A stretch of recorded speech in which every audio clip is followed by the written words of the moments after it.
Depois de tanto tempo, nós finalmente tivemos uma conversa entre o Blitz e o Stolas, e adivinhem a minha surpresa ao ver que essa conversa foi só a metade do que era necessário.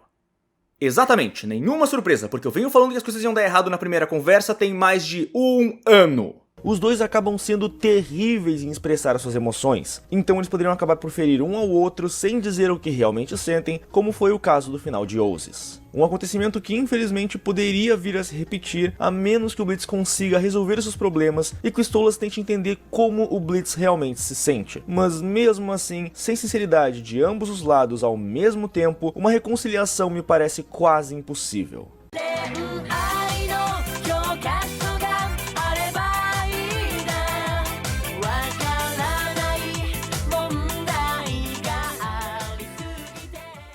Por mais que eu queira falar de Stolas e Blitz logo de cara, porque isso aqui foi impactante pra caramba, eu preciso falar do episódio inteiro porque isso aqui ainda é uma análise, então vamos começar pelos pormenores, no caso, os anões angelicais. Atualmente, os querubins estão aplicando golpes em humanos para conseguir dinheiro para se alimentar. E como desculpa, eles falam que os humanos que ajudarem o carrinho de bebê, no qual o Clearo se mete em perigo falso, estarão cometendo atos bons e portanto irão pro céu quando morrerem, algo que os querubins não têm como confirmar, então no fim acaba sendo só uma desculpa. Fora que se eles pretendem ser readmitidos no céu cometendo um crime, eu acho que eles estão indo pelo caminho errado. Mas também é interessante de ver como quando a necessidade bateu, a moral dos três simplesmente caiu por terra. Ou no caso, a moral dos dois, porque o Colin até agora se questiona se o que eles estão fazendo é certo ou não. Mas ainda assim, ele tem que comer e tá à mercê de dois malucos. Principalmente o Clearus, que tiraria muita vantagem de um cursinho pra lidar com a raiva. Bem-vindo ao Centro Zen de Aceitação. Eu sou a Matilda. Legal. E eu tô empolgadésima pra fazer essa jornada com você. Ai, você vai amar. Eu sou o máximo. Bom, os três são eletrocutados e drogados em um beco, sequestrados pelos agentes da Dorks, e uma vez que os enganam falando que são exorcistas do paraíso mandados para matarem os membros da MP, é formada uma aliança entre os querubins e os dois patetas aqui, que por conta dos acontecimentos de Truth Seekers agora recebem o quádruplo de recursos, e com eles conseguiram fazer bastante coisa. Por exemplo, trajes à prova de fogo infernal, celas para conter seres demoníacos, exoesqueletos de combate camuflados, dentre eles uma Fursona da Luna que muito possivelmente foi utilizada para propósitos nem um pouco puros no meio tempo desse episódio.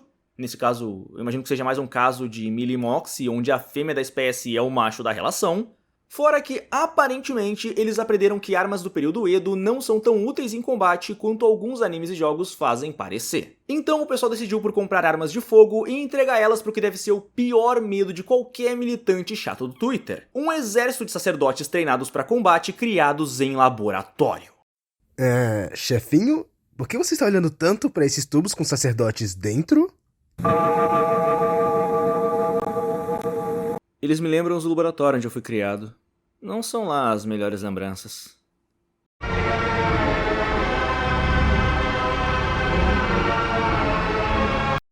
Pera aí, é o quê? Considerando que estamos falando do governo americano, eu não duvido que em algum momento alguém tenha a brilhante ideia de tentar comprar briga com o inferno. Pronto, vamos explodir o Google. Dá pra tirar o dedo do vovô do botão antes que ele exploda tudo? Se bem que pra isso eles vão ter que conseguir abrir um portal maior, porque por hora eles só conseguiram mandar crianças pro inferno, e já vimos que isso não acabou lá muito bem. What have you done? You maniacs! Por hora eu vou ter que continuar contando com os querubins pra passar pelo portal. Ou isso, ou eles arranjam um exército de anões. Senhor, como a Disney queria uma Branca de Neve que não tem anões, nós conseguimos 7 anões para o exército. Bom, os querubins passam pelo portal e decidem seguir o Blitz, que logo após um ótimo dia de trabalho, no qual ele se encontrava de muito bom humor, acabou indo comprar alguns itens novos para sua noite com Stolas, já que o Moxie estava preocupado com o chifrudo ter faltado alguns encontros na lua cheia e a Luna achou que o Stolas estava se cansando do Blitz. Tudo isso, somado com a falta de brinquedos no baú de merdas sexuais para usar com Stolas, acabou deixando o Blitz preocupado e fez ele ir até o Anel da Luxúria para conseguir novos itens. Mas alguém aqui tá se perguntando o porquê de ter um boneco do Moxie nesse baú? Ai, Blitz, você é um ótimo chefe. É um gostosão também. É mesmo? Ai, dá uma sugadinha. Ok, talvez isso explique, mas eu acho que eu poderia ter feito um vídeo sem lembrar disso. Então por que mostrou? Olha aqui, meu caro, se eu precisei lembrar disso, então vocês também precisam.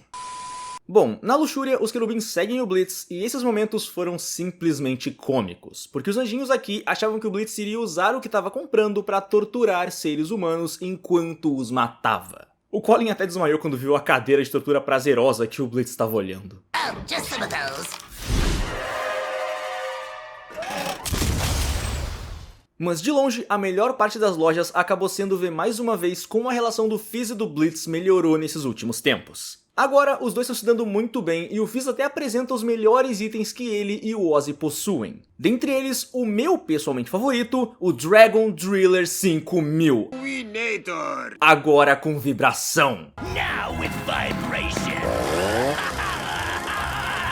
Eu simplesmente amei essa coisa, porque como arma, ela é super efetiva em combate. Só de você empunhá-la, o seu inimigo vai ter uma de duas reações. Ou ele vai se deixar ser vencido para que a arma seja usada nele, no maior estilo Darkness de Konosuba, ou ele vai ficar tão apavorado que vai fugir com medo que tal objeto seja usado contra ele. Essa cena é tão maravilhosa que dá até vontade de dublar ela. E se estiver se sentindo realmente brincalhão, nós temos o novo Dragão Perfurador 5000, agora com vibração! Ai, cara, essa voz de fumante vai destruir a minha garganta. E aparentemente não fui só eu que curti o Dragon Driller, porque uma vez que o Blitz viu ele já quis levar. E convenientemente, ele cabe no bolso. E também eu tenho que falar, a reação dos querubins ao verem o Dragon Driller 5000 é simplesmente maravilhosa. I think he's coming in. Oh God, what's that? Dear God! He's gonna use that on an innocent person? We have to stop him now! Alguém, por favor, fandubla essa cena o quanto antes, eu preciso disso fandublado. Nesse ponto, os anjinhos decidem por finalmente atacar o Blitz, mas acabam sendo surpreendidos pelos demais membros da MP que estavam seguindo o chefe para que ele não fizesse merda. Nisso temos um confronto envolvendo disparos, cortes, socos, alunos usando disfarce humano para ficar menor e não ser atingida por balas atrás de uma pilastra, o Mox e a Millie despencando dos céus junto com a anjinha que aparentemente esqueceu que tem asas e pode voar sem a armadura, e aluno utilizando um braço decepado que lança foguetes para derrubar um prédio e fazer com que a Millie e o Mox caiam em uma piscina em vez de caírem de cara no chão e morrerem.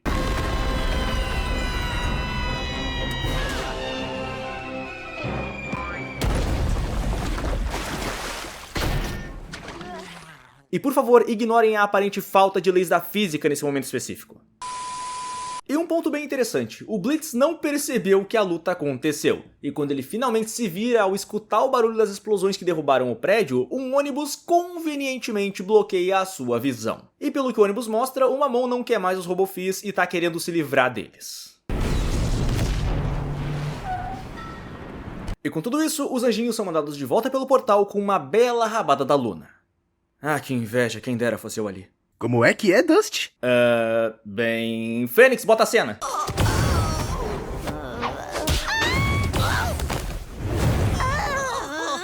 So, how'd it go? Sim, com certeza rolou alguma sacanagem envolvendo Fursuit nesse meio tempo. E com tudo isso, finalmente chegamos no ponto que as emoções começam a pesar, porque o Blitz finalmente chegou na casa dos Stolas. Chefinho, você não pretende tirar os promenores do vídeo? Pois é, era pra eu tirar os pormenores do caminho e ainda assim eu analisei praticamente todo o episódio. Muito bom, Dust! Tá conseguindo cumprir bem os seus objetivos de vida. Beleza, vamos finalmente falar do casal mais problemático e complicado do inferno. O começo do episódio teve a música que tinha sido parcialmente gravada em um evento e sim, ver ela na qualidade original e completa e não como se fosse um DVD pirata dos anos 2008 com uma multidão falando em volta, foi uma tremenda maravilha. E essa música serviu bem para nos mostrar como os dois não poderiam estar mais distantes na questão de intenções nesse episódio. O Stolas queria ser sincero, aberto e ter uma resposta para as dúvidas que tanto o torturavam. Já o Blitz queria continuar cego para a realidade e apenas ter uma noite de prazeres para que tudo continuasse como estava e ele não tivesse que lidar com questões emocionais complicadas. Mas que absurdo! Como você pode falar de coração e sentimentos quando as suas entranhas estão podres? Uma vez que chega na casa do Stolas, o Blitz já entra em desespero quando o Stolas pede o Grimório de volta permanentemente. O chifrudo começa o ato, por assim dizer, e o Stolas quase cai na tentação do prazer. Mas dessa vez, o Corujão tá sério. O Blitz fica à beira do choro e disposto ao que fosse para não ficar sem o livro e perder tudo o que ele construiu. Mas para surpresa dele, o Stolas lhe dá uma alternativa. This is an Asmodean crystal. It's registered in your name. What? O cristal asmodiano vai permitir que o Blitz viaje legalmente entre os mundos, estando agora sob a jurisdição do Ozzy, mas podendo fazer o seu trabalho sem temer as consequências da lei infernal. Ou, em outras palavras, sem precisar do Stolas.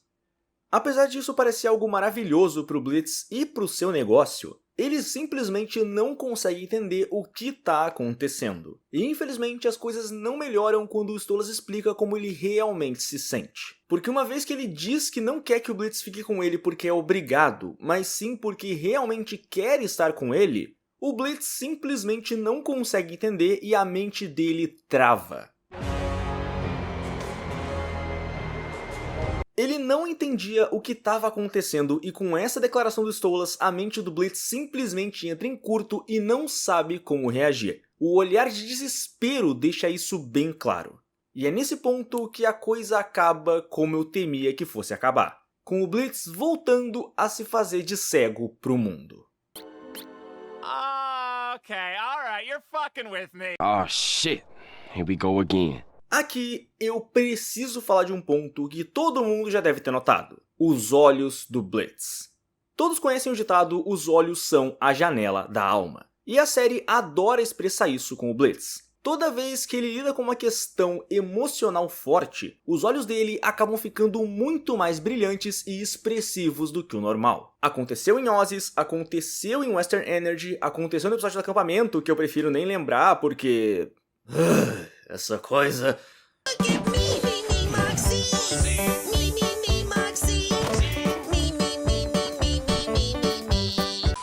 Aconteceu em Oops e tá acontecendo mais uma vez agora. E é justamente por isso que ver esse brilho, esse detalhamento nos olhos dele, simplesmente desaparecer, me dói tanto. Nesse ponto, o Stolas tinha colocado todas as cartas na mesa. Ele tinha sido bem honesto quanto ao que sentia pelo Blitz. Mas infelizmente, o chifrudo foi incapaz de levar o Stolas a sério. Okay, alright, you're fucking with me. This is an interesting roleplay. Never done this one, but I can get into it. Isso acabou magoando o Stolas e fazendo com que o Blitz simplesmente não conseguisse mais ignorar a verdade que estava bem na frente dele. Só que sendo forçado a encarar a realidade, ele simplesmente quebrou. You were serious?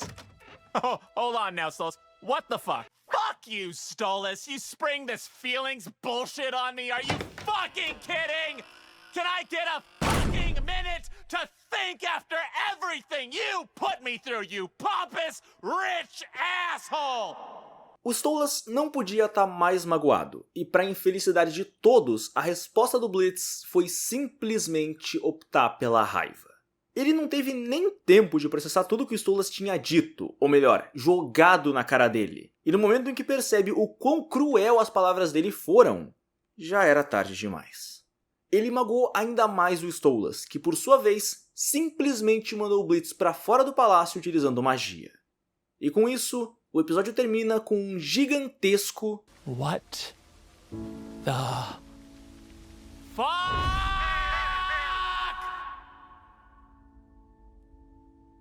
Toda a construção das cenas do palácio foi simplesmente maravilhosa, mas uma coisa que deu um toque especial a elas foram as referências ao episódio The Circus.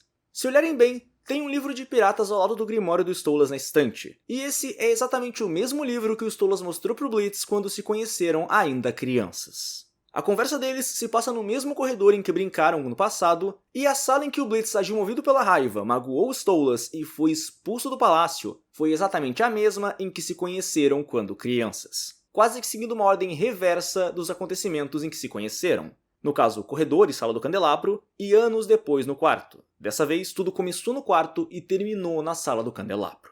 Locais outrora cheios de brilho e cor, agora cobertos, escuros e abandonados. Um belo paralelo com o coração do Stolas. É de fazer até um homem feito chorar. Quanto a como a conversa se desenvolveu, sinceramente não há o que se dizer. Essa foi a forma mais honesta de desenvolver esses dois. Eu já falei várias vezes no passado que os dois precisavam conversar, e que no momento em que um tivesse pronto, o outro não estaria. E foi justamente o que aconteceu. O Stolas sabe o que ele quer, mas ele não quer e nem vai forçar o Blitz a amá-lo. O Stolas se abriu e se deixou ser honesto e vulnerável. Ele deu ao Blitz uma forma de seguir com o seu negócio sem precisar do Grimório. Ele preparou tudo para que o Blitz pudesse ser sincero. Mas ainda assim, ele não foi inteiramente sincero e se deixou ser levado por uma emoção que não devia ter se metido naquele momento. Are you fucking kidding? Can I get a fucking minute to think after everything you put me through, you pompous, rich asshole? Agora já é hora daquele palavrão? Ainda não. Eu acho que não nos ama. Eu comando, né? I didn't realize you think so low of me. Goodbye, Blitz. Stolas, wait! What the... Agora! Fuck! O Blitz se recusou a ver a verdade até que não teve escolha senão encará-la. Mas ele passou tanto tempo se fazendo de cego e se forçando a acreditar que não haviam sentimentos envolvidos, que quando a verdade se mostrou, ele simplesmente quebrou. A mente dele não soube como reagir a tanta coisa, ele mesmo ficou sem entender tudo o que estava acontecendo, e infelizmente enquanto processava tudo aquilo, a raiva tomou conta e ele acabou falando o que não devia. No final, após perceber que machucou o Stolas, o Blitz parece ter um pouquinho de cabeça para começar uma conversa sã e saudável. Mas infelizmente já era tarde demais quando esse momento chegou, porque foi só questão de ele se dar conta do que fez para ser expulso de dentro da mansão. Ele terminar gritando não foi à toa, o Blitz ainda tem muito o que processar e isso não vai ser fácil para ele. Mas pelo menos agora ele não tem mais para onde correr. Ele vai ter que encarar os seus sentimentos querendo ou não. Não dá mais para negar a realidade. Randy, temos um problema. O quê? O Realidade tá aqui, tentando invadir a festa. Realidade? Quem deixou ele entrar? Que merda! Com tudo isso dito, vamos ser honestos. O trailer da segunda temporada tirou muito do impacto do final desse episódio, porque nós já vimos que o Stolas e o Blitz ainda vão ter momentos juntos até o fim da temporada e alguns deles são muito esperançosos. I make everyone's lives worse. I don't want to be this way. Not forever. Se esses momentos não estivessem no trailer, seria fácil a fandom entrar em desespero com o fim desse episódio. Mas ainda assim, o final foi bem impactante e isso não dá pra negar. Mas convenhamos que teria sido muito mais impactante se o trailer não tivesse mostrado as cenas que ele mostrou. Enfim, com o fim de Full Moon, o próximo episódio, no caso Tour de Desculpas, acabou de ganhar ainda mais peso. Porque, convenhamos, não tem momento melhor pro Blitz se desculpar com os Stolas pelo que ele disse na Sala do Candelabro do que num episódio literalmente nomeado Tour de Desculpas. Bom pessoal, por hoje é isso. Espero que tenham gostado do vídeo e com isso eu pergunto, o que acharam do episódio? Eu acho que poderia ter tido menos querubins e mais Stolas e Blitz. Mas considerando que as questões emocionais desses dois não poderiam ser solucionadas de maneira tão simples, eu imagino que tenha sido melhor assim. Afinal, o tempo entre episódios pode dar ao Blitz o tempo que ele precisa para colocar os pensamentos e o coração em ordem. Enfim, deixe bem nos comentários e bora debater. Eu sou o Dust e até a próxima lua cheia.